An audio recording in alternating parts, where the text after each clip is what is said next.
بسم اللہ الرحمن الرحیم نحمده ونصلی ونسلم علی رسولہ الکریم اما بعد فاعوذ باللہ من الشیطان الرجیم بسم اللہ الرحمن الرحیم ان اللہ وملائکتہ یصلون علی النبی یا ایھا الذین آمنوا صلوا علیہ وسلموا تسلیما اللہم صل علی سیدنا وشفیعنا وحبیبنا وکریمنا ومولانا محمد معدن الجود والکرم منبع العلم والحلم والحکم مبارک وسلم صلاۃ وسلاما علیک یا رسول اللہ صلی اللہ تعالی علیہ وسلم۔ ہماری گفتگو چل رہی ہے علم اور علماء کے بارے میں۔ علم دین سیکھنا ہم پر ضروری ہے اور اسی طرح علماء اکرام کا احترام یہ بھی بے حد ضروری ہے۔ اور یہ بھی ہم نے جانا کہ عابد یعنی کہ عبادت کرنے والا اور عالم یعنی کہ لوگوں کی رہنمائی کرنے والا یہ کبھی دونوں برابر نہیں ہو سکتے، یعنی عابد کبھی بھی عالم کے درجے کو نہیں پہنچ سکتا۔ یہ میری بات نہیں ہے بلکہ نبی کریم صلی اللہ تعالی علیہ وسلم نے خود ہی فرمایا ہے کہ ایک عالم دین شیطان پر 1000 عابدوں سے بھاری ہے۔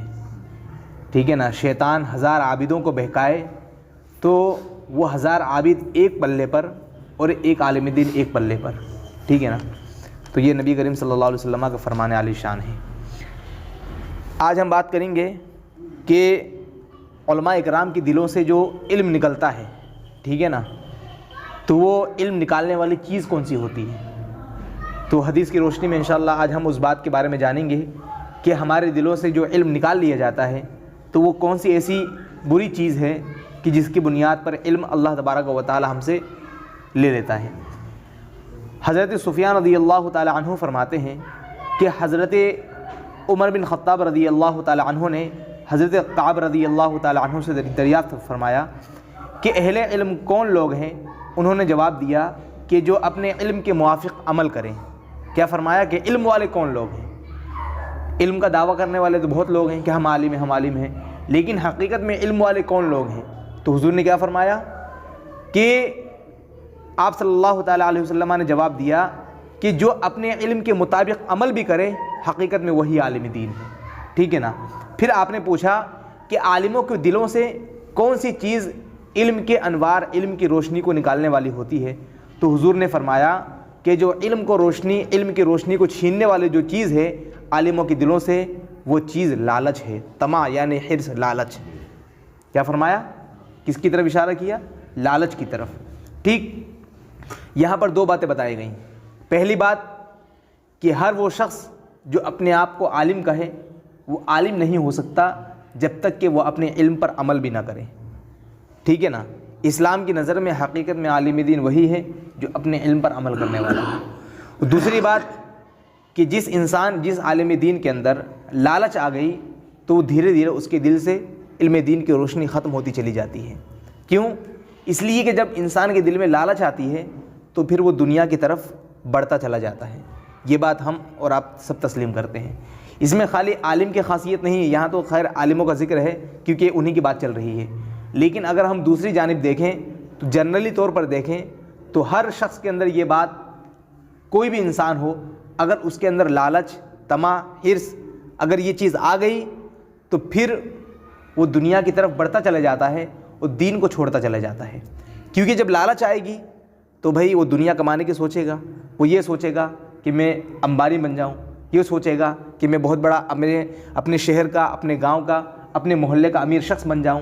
تو یہ لالچ اس کی آ رہی ہے نا، یہ لالچ خواہشات ابھار رہی ہے اس کو کہ تم بہت بڑے امیر انسان بنو گے، بہت بڑے دولت مند بنو گے، لوگ تمہاری دولت ثروت کا چرچا کریں گے، لوگ تمہیں امیر زادہ کہیں گے، لوگ تمہیں جو ہے مالک صاحب کہیں گے، لوگ تمہیں ڈھیر سارے القاب و نواز سے نوازیں گے۔ ان تمام باتوں کا جب خیال انسان کے دل میں آتا ہے تو وہ دل میں خیال آنے والی چیز کیا ہوتی ہے؟ وہ لالچ ہوتی ہے۔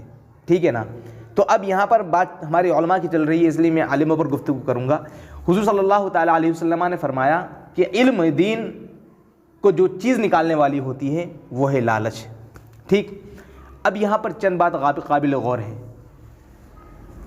ہماری سوسائٹی میں آج یہ سوچ بنی ہوئی ہے کہ عالموں کے اندر لالچ آ گئی ہے۔ دیکھیے، لالچ ہے، موجود ہے، میں اس بات سے انکار نہیں کرتا۔ مثال کے طور پر کوئی عالم صاحب بہترین بیان کرتے ہیں، ہم نے ان کو اپنے یہاں بلایا، اب وہ آنے سے پہلے کیا کہتے ہیں میں آ تو رہا ہوں لیکن پہلے میرے اکاؤنٹ میں 50,000 روپے ڈلوا دیجیے. کیا کہتے ہیں؟ پہلے میرے اکاؤنٹ میں 50,000 روپے ڈلوا دیجیے تب میں آؤں گا. یہ بتائیے لالچ ہے کہ نہیں ہے؟ بھائی آپ نے علم حاصل کیا لوگوں کی رہنمائی کرنے کے لیے, علم دین کی خدمت کرنے کے لیے, آپ کو تو آنا چاہیے تھا, ٹھیک ہے نا. جو اگر آپ کا بیان لوگوں کو اچھا لگتا تو آپ کو تو لوگ ویسے ہی نواز دیتے, آپ کو تو مطالبہ کرنے کی ضرورت ہی نہیں تھی, ٹھیک ہے نا. تو ایسے جو مطالبہ کیا جاتا ہے کہ 50,000 لوں گا یا 1,00,000 لوں گا یا 20,000 لوں گا, تو یہ ہو گئی لالچ, جس کی بنیاد پر پھر ان کی کوئی عزت نہیں کرتا ہے. ان کے سامنے تو لوگ تعریف کریں گے لیکن پیچھے برائی کریں گے کہ کتنا بڑا لالچی ہے, ہم عوام سے یہ 50,000 روپے مانگ رہا ہے. کس کے لیے؟ صرف 1 گھنٹے کے بیان کے لیے, ٹھیک ہے نا. اور دوسری جانب کیا ہے؟ دوسری جانب یہ ہے, چلیے خیر ان کو سونے دیجیے, ٹھیک ہے نا. دوسری جانب یہ ہے کہ ائمہ حضرات کا مسئلہ لے لیجیے. میں اپنی بات نہیں کر رہا ہوں, کوئی یہ نہ سوچے, عام طور پر جو باتیں ہوتی ہیں وہ بتا رہا ہوں میں. ائمہ حضرات وہ بھی علماء میں شمار ہوتے ہیں نا, تو جب وہ تعویذات وغیرہ بناتے ہیں تو جتنا تعویذات کا ہدیہ لگتا ہے, اگر وہ مطالبہ کر لیں کہ بھائی دیکھیے یہ سامان لگا ہے تو اتنا پیسہ میرا خرچ ہوا ہے لہذا آپ کو اتنا پیسہ دینا ہوگا, اسلام کی نظر میں یہ چیز جائز ہے, ٹھیک ہے نا. اب لگا ہے آپ کا 1,000 روپے اور آپ مانگ رہے ہیں 20,000 روپے, تو اسلامی نقطۂ نظریے کے اعتبار سے یہ جائز نہیں ہے. یہ ہو گئی لالچ. ایک صاحب آئے آپ سے تعویذ بنوانے کے لیے اور آپ اس سے 20,000 روپے مانگ رہے ہیں, جبکہ ہر کوئی جانتا ہے کہ تعویذات وغیرہ بنانے میں مشکل سے 1,000 روپے لگتے ہوں گے. آپ 20,000 روپے مانگ رہے ہیں, تو یہ کون سی عقل مندی کی بات ہے بھائی, اور یہ کون سے انصاف کی بات ہے؟ تو ہر شخص یہی کہے گا کہ آپ لالچی ہیں اور آپ کے دل میں طمع لالچ آ گئی ہے کہ جس کی بنیاد پر آپ زیادہ پیسوں کا مطالبہ کر رہے ہیں, ٹھیک ہے نا. آپ کا 1,000 روپے میں کام ہو رہا تھا, اس بات کو ہم بھی تسلیم کرتے ہیں, آپ بھی تسلیم کرتے ہیں, لیکن پھر 20,000 روپے 19,000 روپے کائے گے یہ؟ تو پھر یہ ہو گئی لالچ. تو ایسے علماء کا پھر ادب و احترام لوگوں کے دلوں سے ختم ہو جاتا ہے, کیونکہ ایسے لوگوں کے دلوں میں لالچ آ جاتی ہے, پھر یہ لوگ اسی میں لگ جاتے ہیں, علم دین سے کوئی خاص تعلق نہیں ہوتا ہے, ٹھیک ہے نا. اب رہا مسئلہ ائمہ حضرات کا. اب کوئی امام ایسا ہے, صدر صاحب بیٹھے ہوئے ہیں, یہ نہ سوچیں کہ میں اپنے اوپر بول رہا ہوں, ٹھیک ہے نا. ائمہ حضرات کا مسئلہ جو عام طور پر آج چلا ہوا ہے کہ کسی امام صاحب کی تنخواہ کم ہے, ان کی ضرورتیں پوری نہیں ہو پا رہی ہیں, ٹھیک ہے نا. اب اگر امام صاحب نے کمیٹی والوں سے مطالبہ کر لیا کہ دیکھیے مہنگائی کا زمانہ ہے, GST وغیرہ تمام چیزیں لاگو ہو چکی ہے, میری خرچ جو ہے نہیں چل پا رہا ہے اس میں, لہذا میری تنخواہ بڑھائی جائے, تو اب کمیٹی والوں کو تھوڑا غور کرنا چاہیے کہ اتنے دن سے امام صاحب نماز پڑھا رہے تھے, اب تک وہ خاموش رہے, لیکن اتنے دن کے بعد بولے, آخر بولنے کی ضرورت کیوں پیش آئی؟ کوئی نہ کوئی تو وجہ رہی ہوگی. تو یہاں پر امام صاحب کو لالچی نہیں کہا جائے گا. کیا یہاں پر لالچی نہیں کہا جائے گا, بلکہ یہاں پر ضرورت کے لیے کہا جائے گا کہ ضرورت کے تحت امام صاحب نے مطالبہ کیا ہے. اور وہاں پر جو تھا تعویذ کا مسئلہ وہ لالچ والا مسئلہ تھا کہ آپ کا کام ہو رہا تھا 1,000 روپے میں اور آپ مانگ رہے ہیں 20,000 روپے میں, اور یہاں پر امام صاحب کی تنخواہ کم تھی, انہوں نے بڑھانے کا مطالبہ کیا. تو اب یہاں پر لالچی نہیں کہا جائے گا, بلکہ یہ کہا جائے گا کہ بھائی وہ بھی انسان ہیں, ہم بھی انسان ہیں, ہم ہندوستان میں رہتے ہیں, وہ قبرستان میں تو نہیں رہتے ہیں بھائی, ان کی بھی بال بچے ہیں, ٹھیک ہے نا, ان کی بھی ضروریات ہے. تو اب کمیٹی والوں سے اگر مطالبہ کیا گیا تو اب اس امام کو لالچی نہیں کہا جائے گا. عام طور پر ہماری سوچ کیا بنی ہوئی ہے, امام صاحب کی تنخواہ اتنی ہے تو اتنی ہی دینا ہے, نہ 500 روپے بڑھانا ہے نہ 1,000 بڑھانا ہے. اگر امام صاحب نے مطالبہ کر بھی لیا تو کیا کہتے ہیں کہ آپ کا خرچہ ہی کیا ہے, کیا کہتے ہیں آپ کا خرچہ ہی کیا ہے. میں پوچھتا ہوں کہ جتنی تنخواہ آپ امام کو دے رہے ہیں, آپ خود اپنی گریبان میں جھانک کے دیکھیں, کیا اتنی ہی تنخواہ میں آپ اپنے گھر چلا سکتے ہیں؟ بھائی امام بھی ہندوستان میں رہ رہا ہے نا, امام پر بھی مہنگائی آ رہی ہے نا, ٹھیک ہے نا. جو سودا آپ لے کر آتے ہیں وہی سودا امام لے کر آ رہا ہے, جتنے میں آپ کو ملتی ہے اتنے میں امام کو ملتی ہے. دکان والے امام کی کوئی رشتہ دار تو نہیں ہے نا کہ اس کو کم دے دیں گے. تو اس طرح جب ہمارے ائمہ حضرات کمیٹی والوں سے مطالبہ کرتے ہیں تو پھر کمیٹی والے یا تو 2 راستہ اختیار کرتے ہیں, اگر اچھے رہے تو امام کی ضروریات کو سمجھ کر تنخواہ بڑھا دیں گے, اور اگر یہی سوچ رہے کہ نہیں امام صاحب لالچی ہیں تو پھر ان کو نکال دیا جائے گا, ٹھیک ہے نا. اور نکالا کیوں جائے گا کہ بھائی دوسرا حافظ ہم رکھ لیں گے, کیونکہ حافظوں کی کمی تو نہیں ہے نا. دیکھیے امام جتنا اچھا ہوگا نا, یہ بات دھیان رکھیے ہمیشہ, امام جتنا اچھا ہوگا اتنی اچھی آپ کی رہنمائی ہوگی, اتنی ہی اچھی آپ کی دینی رہنمائی ہو سکے گی. ورنہ آپ حافظ کو لا کے رکھ لیں, حافظ کیا جانے. ایک عربی کی بہت مشہور کہاوت ہے, کلو حافظ جاہل, ہر حافظ جاہل ہوتا ہے. کیونکہ حافظ کا مطلب کیا ہوتا ہے, قرآن پاک کو یاد کر لینا. منہ زبان قرآن پاک کو یاد کر لینا مسئلے مسائل سے کوئی خاص تعلق نہیں ہوتا ہے، لیکن جو عالم دین ہوتا ہے، جو مفتی ہوتا ہے، وہ باقاعدہ حدیثوں کی کتابوں کا مطالعہ کیے رہتا ہے، تفسیر قرآن کا مطالعہ کیے رہتا ہے، تو وہ صحیح طور پر لوگوں کی رہنمائی کر سکے گا۔ تو جیسی صلاحیت آپ امام کے اندر دیکھیں، اسی قابلیت کے اعتبار سے آپ اس کو تنخواہ دیں۔ اگر کوئی حافظ ہے تو آپ اس کو 6,000 دیجیے، ہمیں کوئی اعتراض نہیں ہے، لیکن اگر کسی نے 15 سال یا 20 سال محنت کی ہے تو اس کے اعتبار سے تو آپ کو دینا ہی ہوگا۔ اور اگر آپ دے رہے ہیں یا خود وہ مطالبہ کر رہا ہے تو ہم اس پر لالچی کا الزام نہیں لگا سکتے، کیونکہ وہ اپنی محنت کا مانگ رہا ہے، ٹھیک ہے نا۔ تو نبی کریم صلی اللہ تعالیٰ علیہ وسلم نے جو فرمایا ہے کہ علماء کے دلوں سے علم چھین لیا جاتا ہے، کس بنیاد پر؟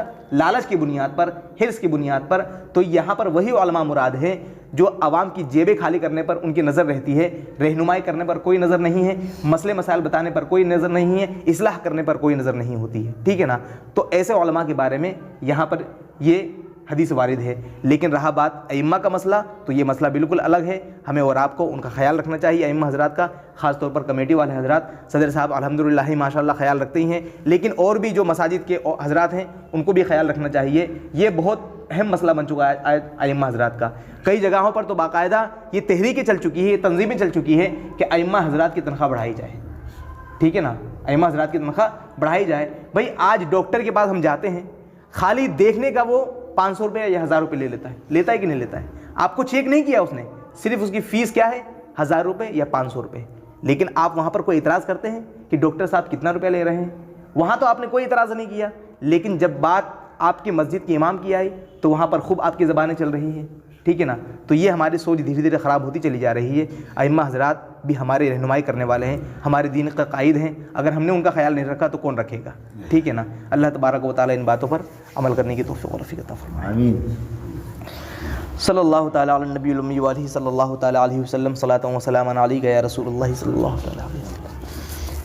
یا اللہ یا رحمان یا رحیم، دل ہمارا کن مستقیم بحق ایاک نعبد و ایاک نستعین۔ اے میرے پاک پروردگار عالم، مالک مولا، تیرے گنہگار سیاہ کار عاصی پر معاصی بندوں نے جو کچھ ذکر خیر کیا ہے اور جو حدیث سنی ہے، مالک مولا ان حدیثوں پر ہم تمام لوگوں کو عمل کرنے کی توفیق و رفیق عطا فرما دے۔ مالک مولا ہم جو کچھ علم دین سیکھیں ان باتوں پر خود بھی عمل کرنے کی توفیق و رفیق عطا فرما دے، اور ان باتوں کو دوسروں کو بھی سکھانے کی توفیق و رفیق عطا فرما دے۔ مالک مولا ہمیں نماز پنجگانہ باجماعت ادا کرنے کی توفیق و رفیق عطا فرما دے۔ یا اللہ، حضور صلی اللہ تعالیٰ علیہ وسلم کے وسیلے سے ہمیں اور ہماری ماں بہنوں کو نماز پڑھنے کی توفیق و رفیق عطا فرما دے، ہمارے کاروبار میں ترقی عطا فرما دے۔ یا اللہ، جو ہمارے علماء اکرام دین کی خدمت میں لگے ہوئے، مالک مولا ان کی تو غیب سے مدد فرما دے۔ یا اللہ، مساجد کے ذمہ داران کے اندر مالک مولا یہ احساس پیدا فرما دیں کہ وہ اپنے ائمہ کا ادب و احترام کر سکیں۔ یا اللہ، اپنے ائمہ کی سیلری کا جو ہے خیال کر سکیں، مالک مولا اپنے ائمہ حضرات کی ضروریات کا خیال کر سکیں۔ یا اللہ، نبی کریم صلی اللہ علیہ وسلم کے وسیلے سے جو ہمارے علماء دین کے لیے اپنی زندگی انہوں نے وقف کر دی ہے، مالک مولا ان کی ضروریات کا تو خیال فرما یا اللہ، اور ان کے غیب سے مدد فرما دے۔ مالک مولا ہم تمام لوگوں کو اپنے علماء اکرام کا ادب و احترام کرنے کی توفیق و رفیق عطا فرما دے، اپنے مساجد کے ائمہ اکرام کا ادب و احترام کرنے کی توفیق و رفیق عطا فرما دے۔ یا اللہ، ہمارے دلوں میں ایک دوسرے کی طرف سے محبت اور اتحاد پیدا فرما دے۔ جب تک ہم اس دھرتی پر رہیں، سنیت پر قائم رہیں، اور جب اس دنیا سے جائیں تو ہمارے دلوں میں اولیاء اکرام کی محبتوں کا چراغ اور ہماری زبانوں پر کلمہ طیبہ جاری و ساری ہو۔ ہماری دعاؤں کو اپنی پیاری پیاری بارگاہ میں قبول فرما لے۔ تجھے کرم کرتے نہیں لگتی بار، نہ ہو تجھ سے مایوس امیدوار۔ ان اللہ و ملائکتہ یصلون علی النبی یا ایھا الذین آمنوا صلوا علیہ وسلموا تسلیما۔ اللهم صل علی سیدنا و شفیعنا و حبیبنا و کریمنا و مولانا محمد معدن الجود والکرم وآلہ الکرام وابنہ الکریم وبارک وسلم۔ سبحان ربک رب العزة عما یصفون وسلام علی المرسلین والحمد للہ رب